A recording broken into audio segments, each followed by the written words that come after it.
Welcome friends. इस video में भारत का संवैधानिक इतिहास से संबंधित सभी इम्पोर्टेंट क्वेश्चन को डिस्कस करेंगे। साथ में एक्स्ट्रा फैक्ट को भी डिस्कस करेंगे ताकि आपके एग्ज़ाम में ज़्यादा से ज़्यादा हेल्प हो सके। तो आइए देखते हैं पहला क्वेश्चन। B.R. अम्बेडकर और महात्मा गांधी के मध्य सन 1932 में हस्ताक्षरित पूना समझौते में प्रावधान था। तो क्या प्रावधान था? हरिजनों के लिए आरक्षण सहित संयुक्त निर्वाचन क्षेत्र का प्रावधान था। तो डी इसका राइट आंसर हो जाएगा। ठीक है, इसमें जो है 71 सीट से 147 सीट देने की बात की गई थी। ठीक है, 71 सीट से 147 सीट पर जो है हरिजन चुनाव लड़ सकते थे। ये आपको याद रखना है कि पूना समझौता कब हुआ और किसके किसके बीच में हुआ था और किसके सहयोग से ये समझौता हुआ है। पूना समझौता तो राजेंद्र प्रसाद और मदन मोहन मालवीय के सहयोग से हुआ है। और आपको याद रखना है कि 1932 में जो है ब्रिटेन के प्रधानमंत्री कौन थे? तो रैमजे मैकडोनाल्ड। ठीक है, रैमजे मैकडोनाल्ड थे उस समय ब्रिटेन के प्रधानमंत्री 1932 में। ठीक है, इसके बाद कुछ और भी है, याद रखिएगा समझौता हुआ कब था। तो 25 सितंबर 1932 को बीपीएससी इस तरीके से क्वेश्चन पूछता है कि अगर पूछ देगा कि पूना समझौता कब हुआ था तो 25 सितंबर 1932 को। साथ में आपको यहाँ पर याद रखना है कि दलित जातियों को जो है अल्पसंख्यक का दर्जा दे दिया गया था। किसके द्वारा? तो रैमजे मैकडोनाल्ड के द्वारा। और उनके पृथक निर्वाचन की व्यवस्था 20 वर्षों के लिए की गई थी। किसके? दलित जातियों के लिए। 1909 के जो अधिनियम है उसमें मुस्लिम को जो है पृथक निर्वाचन दिया गया था। नेक्स्ट क्वेश्चन देखिए, निम्नलिखित में से किस अधिनियम द्वारा भारत के गवर्नर जनरल को अध्यादेश जारी करने की शक्ति प्रदान की गई? तो किस अधिनियम के द्वारा? तो भारतीय परिषद अधिनियम 1861 के द्वारा ये शक्ति दी गई है अध्यादेश जारी करने की। तो बी इसका राइट आंसर हो जाएगा। ठीक है, इसके बाद आपको ध्यान रखना है कि 1861 में जारी किया गया है। या 1861 के अधिनियम के तहत तो उस समय भारत के वायसराय कौन थे? तो लॉर्ड कैनिंग। भारत के प्रथम वायसराय भी कौन थे?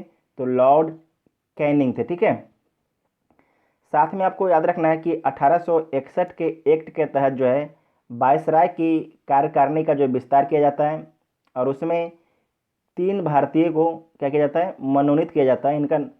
इनके बारे में जान लीजिए, ये पूछता है आपसे, ऑप्शन में दे दिया जाता है। तो इसमें कौन थे? बनारस के राजा थे पहला, दूसरा पटियाला के महाराज थे, तीसरा सर दिनकर राव थे। कौन थे? सर दिनकर राव। साथ में 1861 के अधिनियम के द्वारा जो है बम्बई और मद्रास को जो है पुनः शक्ति दे दिया जाता है कि आप कानून बना सकते हैं। यहाँ ध्यान रखिएगा कि बम्बई और मद्रास प्रेसिडेंसी को जो है, जो प्रेसिडेंसी है उसे वापस शक्ति दे दी जाती है कि आप कानून बना सकते हैं। लेकिन ये कानून तभी बनेगा जब मद्रास या बम्बई प्रेसिडेंसी जो है वो कानून को किसके पास भेजे? वायसराय के पास भेजे। किसके पास भेजे? वायसराय के पास भेजे। अगर वायसराय उस पर हस्ताक्षर कर देते हैं तब ये कानून बन जाएगा। जैसे आज क्या होता है कि लोकसभा और राज्यसभा से कोई अगर बिल पारित होता है तो किसके पास जाता है? प्रेसिडेंट के पास। अगर प्रेसिडेंट सिग्नेचर नहीं करेंगे तो कानून नहीं बनेगा। क्या? एक्ट नहीं बनेगा, बिल ही रह जाएगा। ठीक है, तो जब ये शक्ति बम्बई और मद्रास प्रेसिडेंसी को दोबारा दे दिया गया तो इसे बोलते हैं शक्ति का विकेंद्रीकरण। अच्छा, ये शक्ति कब छीन लिया गया था? तो 1833 एक्ट के माध्यम से जो है बम्बई और मद्रास को जो है कानून बनाने का अधिकार छीन लिया गया था 1833 के एक्ट के तहत। इतना आप लोगों को याद रखना है। साथ में भी याद रखिएगा कि पोर्टफोलियो प्रणाली कब लागू हुआ था? तो 1859 में जो है पोर्टफोलियो प्रणाली लागू हुआ था। पोर्टफोलियो प्रणाली होता क्या है? आप लोग बहुत सुनते होंगे। देखिए, इसमें होता कुछ नहीं है कि एक व्यक्ति है, ठीक है, एक व्यक्ति है और 2 विभाग का मंत्री बन गया है, वित्त विभाग या रक्षा विभाग ही तो आपको उदाहरण के लिए बोले हैं। मतलब कि एक व्यक्ति जो है 2 मंत्रालय संभाल सकता है, उसे बोलते हैं पोर्टफोलियो। जैसे मोदी के पास जो है अलग अलग मंत्रालय है। ठीक है, इस तरीके से आप लोग समझ सकते हैं कि एक व्यक्ति के पास 2 विभाग होता है, 2 मंत्रालय होता है, उसे पोर्टफोलियो बोलते हैं। नेक्स्ट क्वेश्चन है कि रेगुलेटिंग एक्ट कब पारित किया गया। तो जो रेगुलेटिंग एक्ट है ये 1773 में पारित किया गया है, 1773 में। तो ए इसका राइट आंसर हो जाएगा। उस समय जो है बंगाल के गवर्नर जनरल कौन थे 1773 में? तो वारेन हेस्टिंग थे। अगर आपसे एग्जाम में पूछा जाता है कि बंगाल के प्रथम गवर्नर जनरल कौन थे, तो वारेन हेस्टिंग थे। बंगाल का प्रथम गवर्नर कौन थे, तो लॉर्ड क्लाइव। कौन थे? Lord Clive. ठीक है, याद रखिएगा। उसके बाद 1773 के एक्ट के तहत जो है 1774 में जो है कोलकाता में एक सुप्रीम कोर्ट की स्थापना की जाती है, जिसमें टोटल 4 मेंबर होते हैं, एक मुख्य न्यायाधीश और 3 न्यायाधीश। तो जो मुख्य न्यायाधीश हैं उनका नाम आपको याद रखना है, एलिजा एम्पे। ये एग्जाम में पूछा जाता है कि जब कलकत्ता में सुप्रीम कोर्ट की स्थापना की गई थी तो उस समय मुख्य न्यायाधीश कौन थे, तो एलिजा एम्पे। ठीक है, और जो ये सुप्रीम कोर्ट था ये काम करता इंग्लैंड के जो कानून था उसके हिसाब से ये काम करता। नेक्स्ट क्वेश्चन देखिए, भारत के गवर्नर जनरल को किस एक्ट के द्वारा अपनी समिति के निर्णय को अस्वीकार करने का अधिकार मिला? ठीक है, अपने समिति के निर्णय को जो है अस्वीकार करने का अधिकार मिल गया। तो 1786 का अमेंडमेंट एक्ट के द्वारा। तो सी इसका राइट आंसर हो जाएगा। ठीक है, 1786 में जो है 1786 में बंगाल के गवर्नर जनरल कौन थे, तो लॉर्ड कार्नवालिस थे। कौन थे? लॉर्ड कार्नवालिस जो हैं 1786 में बंगाल के गवर्नर जनरल थे। जो बंगाल के गवर्नर जनरल लॉर्ड कार्नवालिस हैं, इन्हें सिविल सेवा और पुलिस सेवा ये दोनों का जनक माना जाता है। सिविल सेवा और पुलिस सेवा इन दोनों का जनक माना जाता है लॉर्ड कार्नवालिस को। और अस्थाई बंदोबस्त लागू करने का जो मेन श्रेय किसे दिया जाता है, तो लॉर्ड कार्नवालिस को। और अस्थाई बंदोबस्त कब लागू हुआ था, तो 1793 ईस्वी में अस्थाई बंदोबस्त लागू हुआ था। जिन्हें पता नहीं है तो आप लोग गूगल करके अस्थाई बंदोबस्त पढ़ लीजिएगा। ठीक है, क्योंकि अभी हम वीडियो अपलोड नहीं किए हैं अस्थाई बंदोबस्त पर। नेक्स्ट क्वेश्चन है कि महारानी विक्टोरिया को भारत की सम्राज्ञी कब नियुक्त किया गया है? महारानी विक्टोरिया को जो है भारत की सम्राज्ञी कब नियुक्त किया गया है, तो 1876 ईस्वी को नियुक्त किया गया है। तो सी इसका राइट आंसर हो जाएगा। नेक्स्ट क्वेश्चन है कि सम्राज्ञी विक्टोरिया ने 1858 की घोषणा 1858 में घोषणा या 1858 की घोषणा में भारतीयों को बहुत से चीज़ें दिए जाने का आश्वासन दिया था।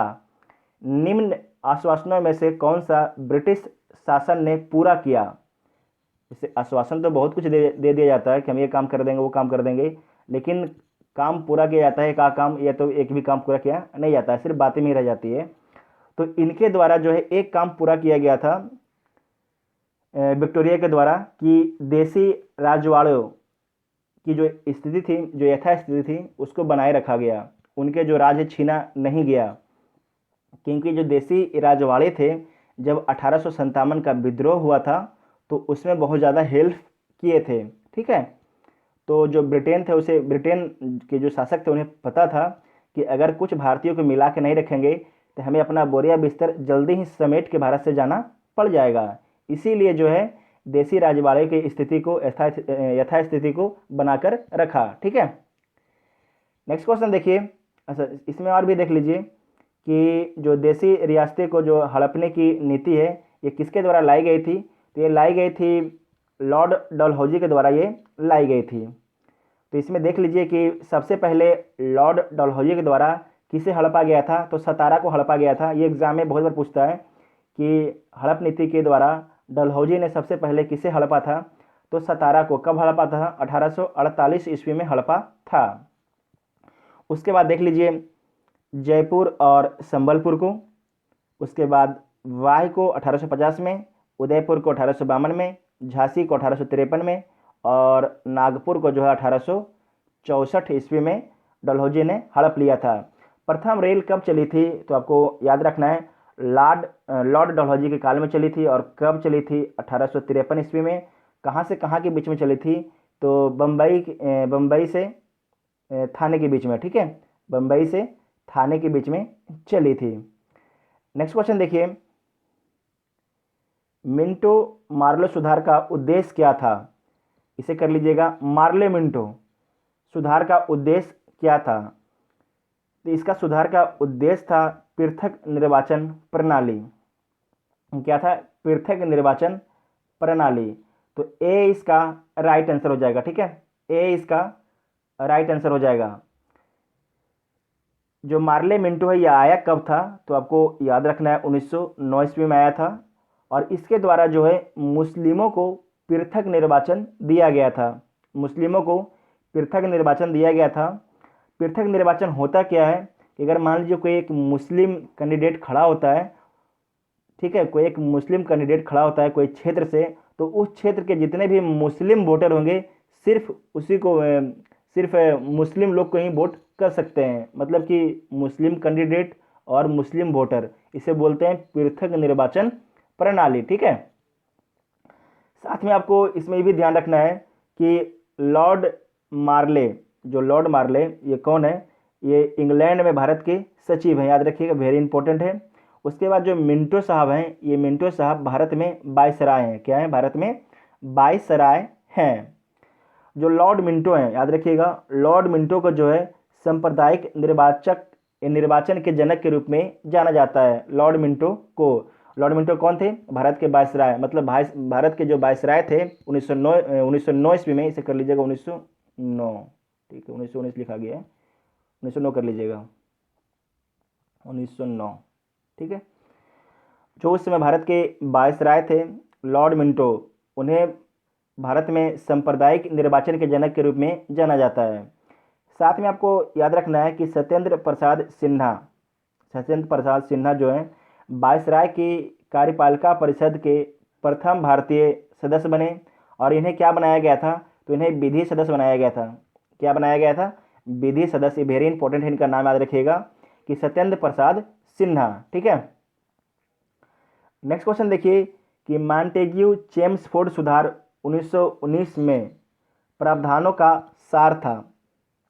तो इसका प्रावधानों का सार क्या था? प्रांतों में दोहरा शासन।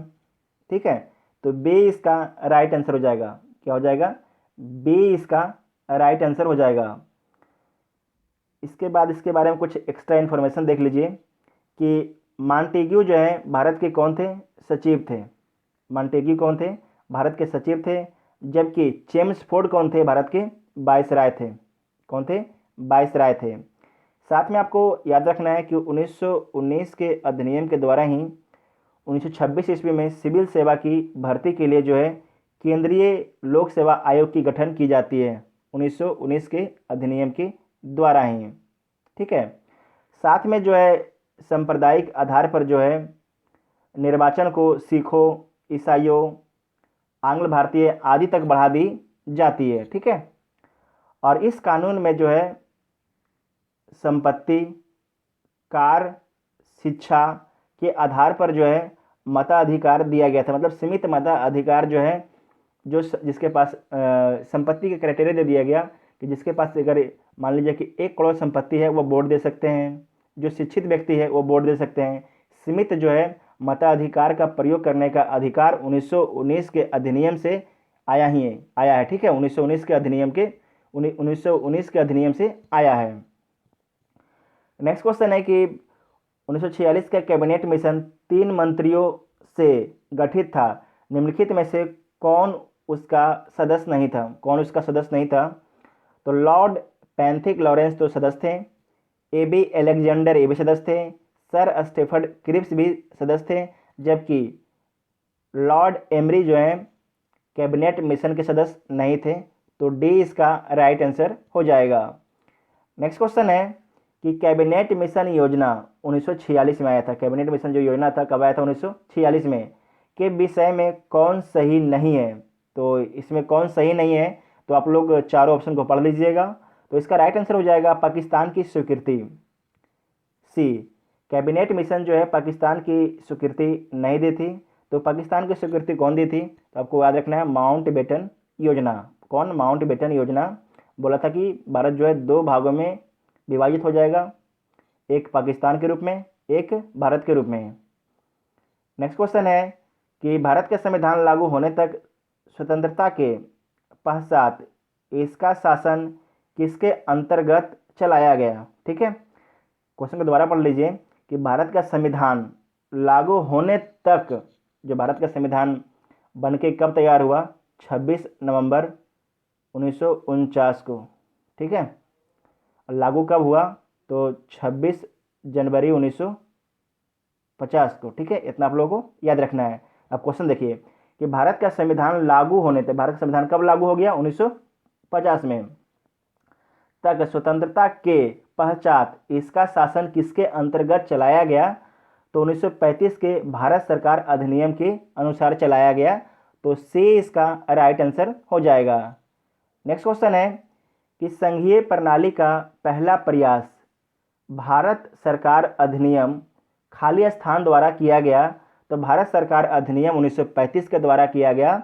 तो सी इसका राइट आंसर हो जाएगा। नेक्स्ट क्वेश्चन है कि भारत में सचिव का पद किसके द्वारा निर्मित किया गया। भारत में जो है सचिव का पद किसके द्वारा निर्मित किया गया है, तो आपको याद रखना है, यह किया गया है भारत सरकार अधिनियम 1858 के द्वारा। ठीक है, भारत सरकार अधिनियम 1858 के द्वारा। तो बी इसका राइट आंसर हो जाएगा। ठीक है, बी इसका राइट आंसर हो जाएगा। और इस समय भारत के प्रथम वायसराय कौन बने थे, तो लॉर्ड कैनिंग साहब कौन बने थे, लॉर्ड कैनिंग साहब। ठीक है, नेक्स्ट क्वेश्चन है किस भारत सरकार अधिनियम के तहत पहली बार विधायिका में कुछ निर्वाचित प्रतिनिधि की मंजूरी दी गई। तो आपको याद रखना है भारत सरकार अधिनियम 1909 के तहत। तो बी इसका राइट आंसर हो जाएगा। नेक्स्ट क्वेश्चन है और लास्ट क्वेश्चन है कि भारत शासन अधिनियम 1935 द्वारा स्थापित संघ में अवशिष्ट शक्तियां किसे दी गई। जो संघ है उसमें अवशिष्ट शक्तियां जो है किसे दी गई थी, तो आपको याद रखना है गवर्नर जनरल को। किसे दी गई थी, गवर्नर जनरल को। ये यूपीएससी का पूछा हुआ क्वेश्चन है, 2018 में ये क्वेश्चन को यूपीएससी पूछी थी। ठीक है, तो बी इसका राइट आंसर हो जाएगा। अगर देखिए वीडियो आप लोग को हेल्पफुल लगता है तो चैनल को सब्सक्राइब कीजिए और वीडियो को अपने दोस्तों में भी शेयर कीजिएगा। ठीक है, थैंक यू।